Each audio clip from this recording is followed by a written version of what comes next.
Hey, Matt, this is Jeff Kassel. Dr. Jeff Kassel, how are you, sir? Yeah, I've been watching these fascinating impeachment hearings, although some of this testimony is starting to get pretty redundant. Yeah, I felt that way too today. I felt like, we're kind of, at a certain point, we're kind of going in circles. I was kind of relieved that they were done testifying before I started the show. Yeah. But what occurred to me as all of this is going on is, and it's very sad, nearly every Republican on the committee is desperately trying to defend their president, Donald J. Trump. Yes. But Trump's transgressions, his outrageous behavior, his insulting behavior, his criminal behavior, and his intimidating behavior is really out there for everybody to see. And the Republicans are now basically in a trap. Now, I'm a registered Republican in this city, and I go to Republican meetings, but I'm the bête noire of the Republican Party in this city.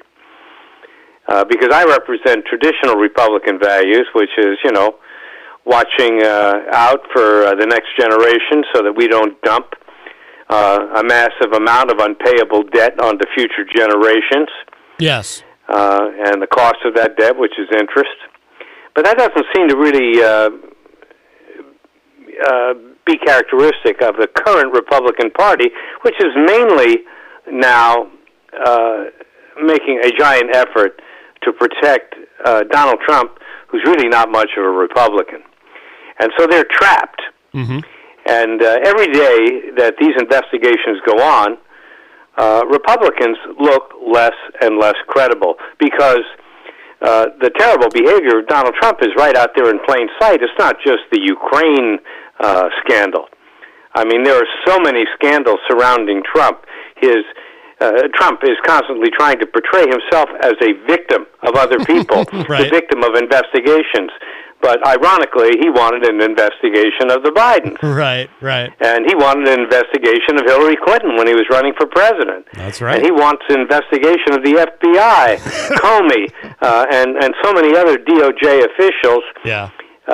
He's very happy with investigations of other people. Of course. But he's very reluctant and very angry about investigations that look into his political and personal affairs. Correct. Yes, absolutely.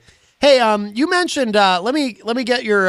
Hello to Wayne Noel, who joins us in the Facebook live chat. Let me get your perspective on this, Jeff, because I think that, and Jenny and I were talking about this earlier. Actually, I think I did say it on the show the other day. I think you can take, as far as Ukraine goes, you can take the quid pro quo completely out of it. The quid pro quo part of it, to me, isn't the relevant part. The relevant part is Trump did in that transcript. And by the way, the transcript actually, I think, is in the end helped the Republicans a little bit because it turns out that the witnesses are okay with the transcript as was presented. So that's a little bit of a blow to the Dems because they were pinning a lot of their hopes on these witnesses saying, no, the transcript leaves out all kinds of stuff. However, in the transcript, Trump clearly asks for help for the Ukrainians to investigate the Bidens. So Trump is clearly asking a foreign power for help with his campaign. And to me, you can take the quid pro quo completely out. Whether there was or wasn't, that's not the point. The point is, and the crime, if it is a crime, and we can debate whether or not it is, at the very least, it's incredibly poor judgment. But regardless, he asked a foreign power for help that would benefit his campaign. And the other big thing, too, by the way, is Rudy Giuliani, a man who is not a federal employee, who is not a member of Trump's cabinet, who has never been confirmed by anyone in Congress to be serving in any capacity our country, the current administration, apparently was in charge of our Ukraine policy. And that, to me, he's a private citizen. He's Trump's personal lawyer.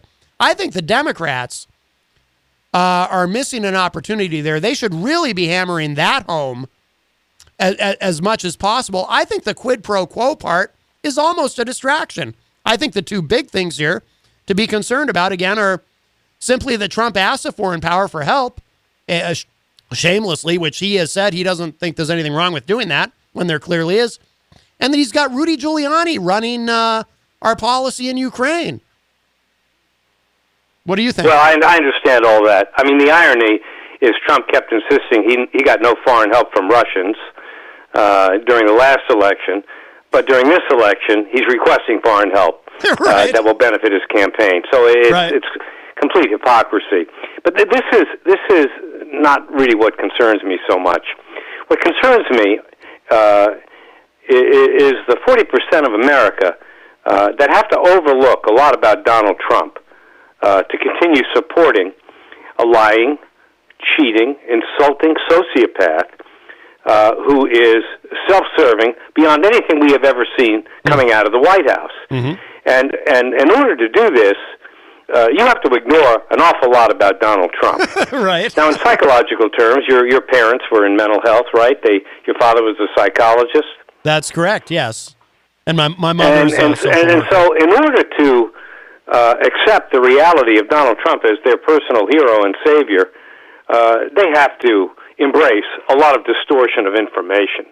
And the cardinal feature of psychological defense mechanisms, as outlined by Sigmund Freud, is that it distorts information so you can transform it in a way that makes it acceptable so you can embrace it. But how in the world is a lying, cheating, insulting scoundrel acceptable even to the 40% of the Republican Party that has obviously lost their minds and lost their way and needs to be reacquainted with their conscience? Right. And, I mean, trying to imagine that Donald Trump could be reacquainted with his conscience, it would be a fool's errand because Donald Trump has no conscience. He is completely self-serving, and the whole world sees it, but 40% of America does not. And so this means that the Democrats are leading the Republican Party into a battle that the Republican Party will actually lose, because as these hearings progress, and they'll probably keep it going as long as they possibly can, right up into the New Hampshire primary, a lot of these Republicans who find this need to defend a president of the United States who claims he's a Republican, but actually he's been a registered Democrat for most of his life, they're jumping on board the Trump Express. But in that process, each day they diminish their chances, the Republican senators and congressmen, they diminish their chances for re-election because they are spewing nonsense in defense of the indefensible. The truth is, we've got a lying, cheating sociopath sitting in the White House, and it's out there in plain sight. It's not just the Ukraine scandal. I mean, we're talking about Donald Trump taking vacations that he claimed he wouldn't have time to do because he's going to be working 100% of the time, 7 days a week for the American public. He won't have time for golfing and resorts. He takes his whole entourage, not to Camp David, the government facility.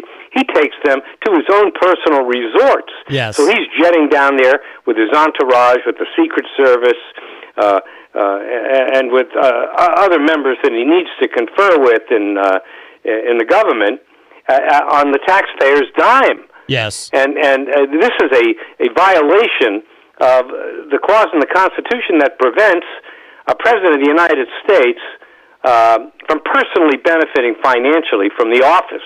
And we've seen so many other examples of it. For example, when Trump wanted to hold a G7 meeting at his resort in Doral. Yes. I mean, this was so outrageous that he claimed that this would be the ideal location. It was so self-serving, and it was out there in plain sight but I did not see many Republicans in public complaining about this. No, but it's not just Doral and his many trips to Mar-a-Lago or his resort in New Jersey. I mean, there's the Trump Hotel in Washington D.C. And if everybody and so many American businesses and foreign businesses are taking rooms there and staying there, and it's an obvious payoff to to Trump who benefits financially. This is so beyond the bounds of anything that I have ever seen in politics. Yeah. It's obscene. It's shameless, And this is okay with 40% of America. Absolutely. And 85 or 80% of the Republican Party. And they're not going to recover from this. This is far worse than anything Nixon ever did. Yeah. So I guess what I want to leave you with is the idea that in order for Republicans to protect and defend their hero, even if they privately find him extremely unworthy of protection, they do it anyway because they are being blackmailed by the Trump base. Yeah. This base is prepared to jump off a building, a political cliff, with Donald Trump. Go ahead. Oh, I was just, well, first of all, let me just clarify something. Stephen Philbrook in the Facebook live chat says, OMG, I just turned on. Is that the Pope? Father Preach. I think Stephen has you confused, Jeff. We have another caller. You do sound a little bit like him, Father Sarducci, who calls in occasionally. I think Stephen thought you were him. You do sound somewhat alike. But No. I've listened to Father Bruno Sarducci. Yes. I don't respect him because Father Bruno Sarducci compares Donald Trump to the Pope. Yes. For Father Sarducci, Donald Trump is almost a biblical messiah to the Republican Party, who he worships. Yes. So I'm much different than Father Sarducci. I don't know who is saying that. They're obviously going up a road that is. It's almost like the distortion that the Republicans are using to protect Donald Trump. Right. And this protection, the historians and psychiatrists are going to be writing about the Trumpinistas. Yes. And the Trump protectors for the next 5 decades. Right. Because what's going on is it's almost like these Trump protectors are in some kind of hypnotic trance. Oh yeah. And there's no talking to them. Nope. I mean, they become furious. I was at a recent meeting, a Republican meeting, and I'd had an argument with this. He's a Republican operative here in New Hampshire, and I said, "Why do you protect a scoundrel like Donald Trump, who's cheated, hundreds of his own contractors, who's cheated all the students at Trump University, who's cheated on his tax-free foundation, which got shut down, and he had to pay a big fine, and who's cheated the taxpayers of America, trying to use tax money to pay for weapons to give to Ukraine if they'll engage in a phony investigation of a political rival, and who's cheated on every single wife. How does a normal Republican who's supposed to care about family values, how do they support a scoundrel like Donald Trump? Right. And you know what he told me, Matt? What? He said, would you prefer that I support a Democrat? Do you have any idea what Democrats have done to this country with Social Security and Medicare? They are bankrupting the country. Well, and he was serious. At least he didn't say butter emails and what about Benghazi? That's usually what they say. Yeah, well, he probably would have gotten into that if we had a more extensive conversation. But what bothers me is democracy is actually no longer working. It doesn't work in the United States. You hear politicians say so often when somebody says that they're misstating facts. And they say, well, I'm not misstating facts. The American people, the American voter is too smart for that. But the reality is the American voter is an idiot. The American voter doesn't even vote. Half of the votes that potentially could have happened during the last presidential election, half of the people didn't vote. Right. Oh, yeah. Because they don't care. Right. Or they don't even know who to vote for because no matter who they vote for, they feel they're going to get screwed. Right. Yeah, there's a lot of that. And they're probably right. There's a lot of that. A lot of people feel that way. It's not that they're not interested. It's just that they're what so disturbs cynical. me so much is the distortion that's going on, on TV for everybody to see when it's very clear that Trump is guilty of so many things. I mean, Yeah. what about his tax fraud? What about his tax evasion? It's a monumental, corrupt act, and nobody's talking about it. There were extensive explanations, and nobody's talking about it because the Trump supporters claim that all news that is unflattering to Donald Trump is fake. It's all fake news. Yeah. Well, all they have to do everything's is fake yeah. except what comes out of the mouth of Donald Trump. All they have and to that do is is the definition of a cult. all they have to do is turn on Fox, and they'll be told, "Oh yeah, all this stuff is fake." You know. You know, I do try to watch Fox News. It's very difficult to watch. Yeah. It's very difficult to see an American broadcaster, you know, spewing 4 hours a night of lies and then repeating it into the late night hours and the early morning hours. Yeah. It's very disturbing. Yeah. I mean, this is a complete abdication of journalistic responsibility, and it's really a desecration of freedom of speech. My biggest issue, Jeff, with the reason I can't watch Fox News is I don't like that you know that feeling you get, like that burning sensation in the back of your throat when you like you throw up a little bit, but it's only a little bit, so you just swallow it back down. I have a hard time with that. It really bothers me. And so you're comparing that to watching Fox News? Well, I'm saying that's what happens if I, watch Fox News. Now, you know I'm a little bit of an artist, and I've designed a lot of paintings. You know about that? I do know that, yes. Yeah, but I had one painting that I wanted to do, and unfortunately I lost contact with the two artists that were working for me. And this is actually an extremely important painting, and so many of the paintings that I've designed are really political in nature. They're fine art, oil paintings, but they're political cartoons as well. Yeah. Even though they're very realistic. Yeah. And this is the painting. Now, are you familiar with the painting called The Scream? Yes, absolutely. Yeah. Well, I wanted to do that painting again, but instead of the character that was in The Scream, I wanted to put you in that painting. Really? With your baseball hat, and the baseball hat would say something on the front of it. I haven't quite decided what that would be. But you would have your hands on your ears screaming. Yeah. And in the background, in the corner of the painting, would be a TV set with Sean Hannity on the screen. Exactly. I love it. You got it. Sean Hannity would be on the screen, and you'd be reacting to it, screaming. That would be but wonderful. Without the sound. Right. It would be great if we could actually have audio, too, with an oil painting like that. But I never got that painting done. I probably should try to find a local artist to do it for me. Right. Because, like you're swallowing vomit, that's the way I characterize what's going on in Fox News. It's very difficult to watch. And it's very hard to explain why people watch it. I mean, it's even worse than listening to Donald Trump, because unlike Donald Trump, it doesn't go on for just an hour at some rally. It goes on forever.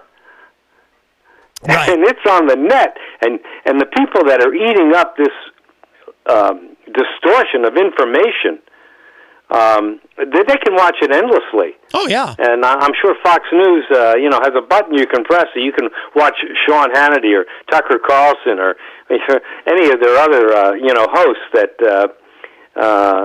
get huge salaries for peddling political lies. Yeah, I remember at one point we found out that Trump, I don't know if they still do this, but Trump was calling Hannity every night looking for advice. Yeah, well, you know what? It's a crazy world now, and we're watching. I mean, the United States has a lot of problems. Mm-hmm. I'm not particularly a defender of the Democrats. I don't like most of these Democrat candidates. Right. and especially Elizabeth Warren and Bernie Sanders, because their programs will basically double federal spending from about $4.5 trillion to $9 trillion when we can't even afford the programs we've got now. And if, let's say, Elizabeth Warren succeeded in becoming president of the United States, she would have even less influence she has in the Senate because as president, she doesn't even have one vote on budget bills that go to Congress. Yeah. And she's promoting these pie-in-the-sky programs that'll double federal spending, and she actually thinks wealthy people and corporations are going to foot the bill for this. But I don't think that corporations are going to be paying for the medical care of the average American because Congress is actually a subsidiary of corporate America. Right, right. They run things, not you, not me. They run things because they pay for political campaigns. We don't pay for them. And it's almost impossible. I mean, we had last year, we had the biggest corporate tax cut in American history. Mm-hmm. A 40% tax cut for corporations. Yes. I mean, I didn't get a 40% tax cut. I got a tax increase because they reduced and eliminated certain deductions that I took. Right, right. Now, I don't have, much income. I live on a pension. Yeah. So I deeply resented corporations that are earning billions of dollars, and you're getting a 40% tax cut, and of course some of them don't pay any taxes whatsoever. Right. Because there were new depreciation rules. You could fully depreciate equipment in 1 year instead of in 3 years or 5 years or 7 years. Oh, yeah. So there's an active screwing of the average American, and Democrats have participated in that as well. Don't forget, it wasn't just Republicans that voted to invade Iraq and give President Bush, number 2, the authorization to invade Iraq. There were plenty of Democrats that jumped on that ship as well, including Hillary Clinton and Joe Biden. Well, this is... and that Senator Kerry, who voted for it before he voted against it. I mean, the hypocrisy going on, and so you look at this, and you realize there's no way to have any hope for the future, given the level of corruption that we see in our elected leadership. So democracy has basically completely failed. Well, I can't. So I can't sign on to the part about no hope for the future. I'm too much of an optimist, but I do agree with you. I mean, one of the many reasons, and it's a pretty extensive list, but one of the many reasons why I'm an independent, and I know some people think I'm a big liberal because I pick on Trump, but come on, it's the lowest possible hanging fruit. Of course I'm going to pick on Trump. But no, I mean, at the end of the day, I really don't trust any of these people. It's hard to believe in any of them. And I can't sign on to the no hope for the future part. But everything else you said, I really can't disagree with any of it, Jeff, to be honest. I think you're basically right. And they're all they are all in it together as far as, I mean, I always say, I think to reach that level of power federally, I think you have to be somewhat of a sociopath. I think they're all probably sociopaths, maybe to varying degrees. But, I mean, I can't disagree with most of what you said. Well, I mean, the reason I think there's not really too much hope for the future, Matt, is because over the last 40 years, and it really started 40 years ago, there's been an accumulation of national debt. And for example, during the Nixon years, we went off the gold standard. You remember? You've heard about that, right? Yes. It's something my I'm not a big advocate for gold as an investment, right. But the gold standard really dictated that every U.S. dollar would have to be backed by a certain amount of gold. Mm-hmm. So Congress and central banks could simply not print as much money as they wanted. Mm-hmm. And over the last 40 or 45 years, I mean, we've had a massive increase in the printing of money. Oh yes. But the printing money is usually printed with the use of debt. And when a bank loans you money to buy a car, they only have about 8% of the money they're loaning you on hand. So the other 92%, or whatever it is, the majority of the money is actually just created by this new debt. Right. And that's the system. It's called fractional reserve banking. That's how money is created, for the most part. Now, in that creation of money, because you have to have debt to create money, there's been an enormous accumulation of federal debt, of city debt, of state debt, There's just massive debt out there which is actually unpayable. Mm-hmm. And it's not just the $23 trillion of federal debt. In addition to that, there's over $100 trillion of unfunded liability for these entitlements that I'm sure you're anxious to get when you reach retirement age, like Medicare and Social Security. These are pensions that older people need to live. Because nobody's going to hire a 70-year-old guy. They don't want to do it. There's too much liability associated with hiring an older person, including medical liability. I operate Jeff. I operate under the assumption that it won't be there by the time I'm that age. Well, it's not just that. Yeah. What will be there is the massive interest cost for all of this debt. I go to these town halls and I ask these presidential candidates, who should be in command of all these figures, mm-hmm. I ask them, what did we pay last year in interest on the federal debt? They don't care. And, of course, none of them know. They don't know. They don't care. And they take some wild guess. Right. And they don't care what anything. It doesn't matter whether they're a Republican or a Democrat. Right. They don't care. They don't care. They don't care about this cost. Now, you and I would care if we borrowed, $100,000. We'd care about the carrying costs every month. Mm-hmm. But the federal government doesn't care because they're not living in reality.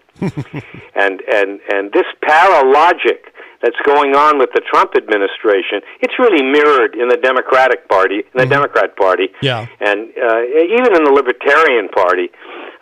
There's a failure to add 2 plus 2. They can't add. They can't subtract. All they do is have campaign rallies and tell people a bunch of lies and promise things that they can't possibly deliver. This is the political rally because everything now is not real. It's a fantasy. We're concentrating on Ukraine. I don't give a damn about Ukraine. It's an inconsequential country. They're just looking for an opportunity to convince America that Donald Trump is a crook. But anybody sane already knew that. Right. There's endless evidence that Donald Trump is a crook. Right. And 40% of America is okay with it. Absolutely. That is what's so disturbing. Yeah. No. Well, I'm not going to take up any more of your time because I'm sure you have many callers that want to talk to you about this issue. But after watching that hearing today, I just had to start complaining. I understand. Well, Jeff, I appreciate the call. Well, I'm going to go now. All right, Jeff. Thank you so much for the call, my friend. That was Dr. Jeff Kassel. Not Father Bruno Stefan. Let's see. Just to catch up on the Facebook live chat. Stefan said, Father, Trump will be doing another volunteer appointment at Walter Reed soon, possibly on a red vehicle with lights and sirens. Oh, that's a little dark. I don't wish that on anybody. For anyone who isn't aware of what Stefan's referring to, there was that weird visit to Walter Reed on a Sunday, because, who doesn't go to the doctor on a Sunday? So he went to, Trump went to get checked out. Allegedly, everything's fine. There was a rumor that he had chest discomfort, but it wouldn't surprise me. When you've got a 70-something-year-old man who is obese, and none of this is to be mean. These are just the facts. He is medically considered obese, and he brags about he eats a steady diet of fast food, and does not exercise because he is on record saying he believes that we're born with a finite amount of energy, and so exercise actually shortens your life because you use up. None of this is to be funny. He has said this because you use up your energy when you exercise. So for him to have gotten to this age and not had an issue is pretty impressive. He's got to have some good genes. A dude his age, at his weight, with his diet, is going to have a cardiac issue at some point. Again, I'm not wishing that. I'm not a big fan of the guy, but I'm not wishing that on him. I would never do that. Not even joking, I wouldn't do that. But it wouldn't surprise me if there was something wrong. And we know we can't trust the medical information that we do hear when it comes to Trump. Remember, this is the guy who, during the campaign, he got his personal doctor at the time, the weird guy Borowitz or something, to release a letter saying that if Trump were elected president, he'd be like the healthiest person ever elected in the history of the galaxy or something, because he's in such great health. And then we found out later, like I said, that Trump actually dictated the letter. Oh, boy. Let's see. Stefan also said, agree, referring to what Jeff was saying. How far are these Republicans going to go when they realize that they have dug too deep?